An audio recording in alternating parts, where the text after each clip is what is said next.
আসসালামু আলাইকুম এভরিওয়ান, আপনারা সকলে কেমন আছেন? আশা করি সবাই অনেক ভালো আছেন। আলহামদুলিল্লাহ আমি অনেক ভালো আছি। আজকে আমি নতুন একটা রেসিপি নিয়ে চলে আসলাম। আমার নতুন একটা ভিডিওতে আপনাদের সবাইকে স্বাগতম।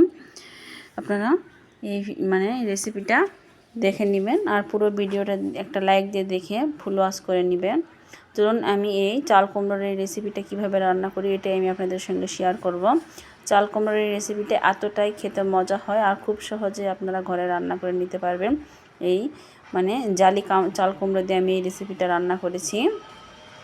এটা কিন্তু বড় বা চুন ওঠা চাল কুমড়ো হলে হবে না, একদম জালি চাল কুমড়ো দিয়ে ছোট মাছ দিয়ে রান্না করার চেষ্টা করবেন।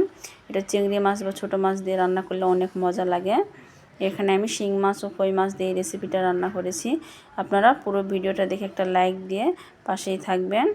এই যে দেখুন আমি এখানে চাল কুমড়ো প্রথমে একদম কুচি কুচি করে নিয়েছি। আমি প্রথমেই বলেছি এটা একদম জালি চাল কুমড়ো। দেখুন এই যে এর বিচিগুলি একদম শক্তই হয়েছে না। এটা কিন্তু গায়ে চুন লাগা চাল কুমড়ো না, একদম একটা জালি চাল কুমড়ো। এটা আমি রান্না করবো। এখানে কই মাছ শিং মাছ কেটে ধুয়ে পরিষ্কার করে রাখা আছে। এগুলো মাছ দিয়ে আমি এই চাল কুমড়োটা রান্না করব। আর এখানে রান্না করার জন্য এখানে আমি পেঁয়াজ কুচি কাঁচামরিচ ও ধনেপাতা নিয়েছি। এই রেসিপিটা রান্না করার জন্য ধনেপাতা আর কাঁচামরিচ মোস্ট নিতেই হবে, নাহলে কিন্তু এই রান্নার টেস্টটা অত ভালো আসবে না। একটু ধনেপাতা কাঁচামরিচটা দেওয়ার চেষ্টা করবেন।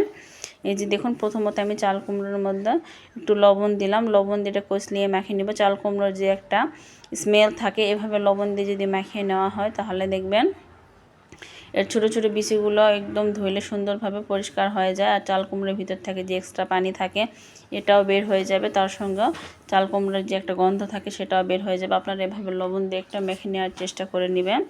দেখুন এটা মাখতে মাখতে এমন হয়ে গেছে। এটা আমি এখন পরিষ্কার পানি দিয়ে সুন্দর করে ধুয়ে নিব। এটা পরিষ্কার পানি দিয়ে 3-4 বার ধুয়ে নিলে একদম এরকম হয়ে যাবে। এখন এগুলোতে আমি মশলা দিয়ে মাখিয়ে নেব। একদম ঝটপট চাল কুমড়ার হাতে মুখা চচ্চড়িটা এতটাই টেস্টি হয়। এখানে দেখুন আমি কি কি মশলা দেব। এখানে আমি পেঁয়াজ কুচি দিয়ে দিলাম বাটা মশলা। এখানে কিন্তু একটু বাটা মশলা দেওয়ার চেষ্টা করবেন। দিয়ে দিলাম স্বাদ মতো লবণ। এখানে আমি হলুদের গুঁড়া দিলাম 1/2 চামচ। এখন দিয়ে দিব মরিচের গুঁড়া, হলুদের গুঁড়া, মরিচের গুঁড়া আর ধনিয়া গুঁড়া। এখানে সাদা তেল দিয়ে দিলাম। সব কিছু উপকরণ দিয়ে সুন্দর করে আমি মাখিয়ে নেব এই চাল কুমড়োটা। চাল কুমড়া আমি আগেই সুন্দর করে মাখিয়ে নিয়ে চাল কুমড়ার থেকে অতিরিক্ত পানি কিন্তু বের করে নিয়েছিলাম। এটা জালি চাল কুমড়ো, এর মধ্যে যদি পানি থাকে তাহলে এটা একদম ভর্তা ভর্তা উঠে যাবে। এই জন্য আমি মাখিয়ে পানিগুলো সব ফেলিয়ে দিয়ে এটা আমি সুন্দর করে ধুয়ে একদম শক্ত করে চিপে চিপে উঠাই নিয়েছি। এই যে দেখুন আমি সুন্দর করে এটা আমি মশলা দিয়ে আলতো হাতে মাখিয়ে নিচ্ছি। এখানে আমি মাছগুলো দিয়ে দিব। এই চাল কুমড়োটা একটু গুঁড়া মাছ, ছোট মাছ বা চিংড়ি মাছ দিয়ে রান্নার চেষ্টা করবেন, তাহলে দেখবেন অনেক ভালো লাগবে। আমার কাছে চিংড়ি মাছ ছিল না এই রেসিপিটা।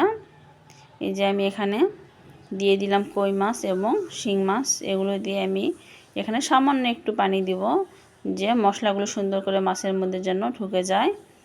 এখানে আমি আর একটু তেল দিয়ে দিলাম। এখন আমি চুলায় বসিয়ে দেব। জাস্ট 10 থেকে 15 মিনিটের মধ্যে এই রান্নাটা হয়ে যাবে, একদম ঝটপট।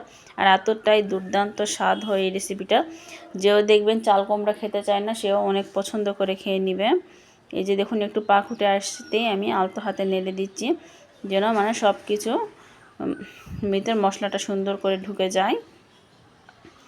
এতটাই মজা লাগে এই রেসিপিটা। এখনও অবধি আমার যেসব বন্ধুরা ভিডিওটি দেখতেছেন লাইক না দিলে একটা লাইক করে নেবেন। আপনাদের একটা লাইক আমার কাছে অনেক মূল্যবান।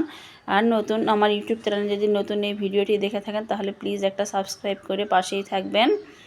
এই যে দেখুন আমি এখানে উপর দিয়ে এখন ধনিয়া পাতা ও কাঁচামরিচ ছড়িয়ে দিলাম। এটা আর 5 মিনিটের মতন আমি রান্না করে নেব। আর 5 মিনিট পর আমি এটা নামিয়ে পরিবেশন করে দেখিয়ে দিব। মাশাআল্লাহ দিলে এতটাই সুন্দর হয়।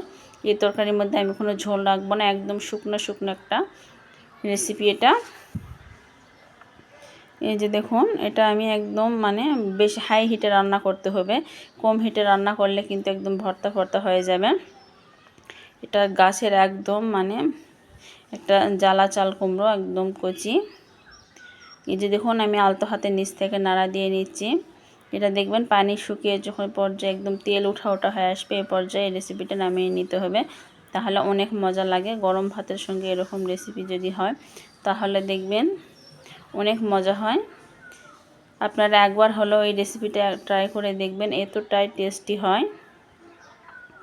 আমার ঘরে এর আগে যারা মানে চাল কুমড়া পছন্দই করতো না, চাল কুমড়ার নাম শুনলে নাক ছিটকে যেত, কিন্তু আমি এভাবে যখন একবার তাদের রান্না করে দিয়েছি, তারা এরপর থেকে চাল কুমড়োর তরকারিটা অনেক মজা করে খেয়ে নেয়। এটা এতটাই টেস্টি হয়, এটার ভিতর থেকে কোনো চাল কুমড়ার কোনো স্মেলও আসে না, আর এতটাই টেস্টি হয়।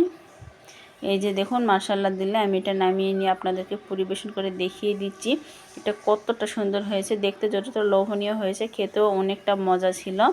আর আমার এই রেসিপিটা যদি আপনাদের কাছে ভালো লেগে থাকে তাহলে ছোট্ট একটা লাইক ও কমেন্ট করে আমার পরিবারে রেখে যাবেন, তাহলে সেই কমেন্ট ধরে আমি আপনাদের পরিবারে আসতে পারবো। আর এরকম নিত্য নতুন ভিডিও পাওয়ার জন্য আমার পাশেই থাকবেন।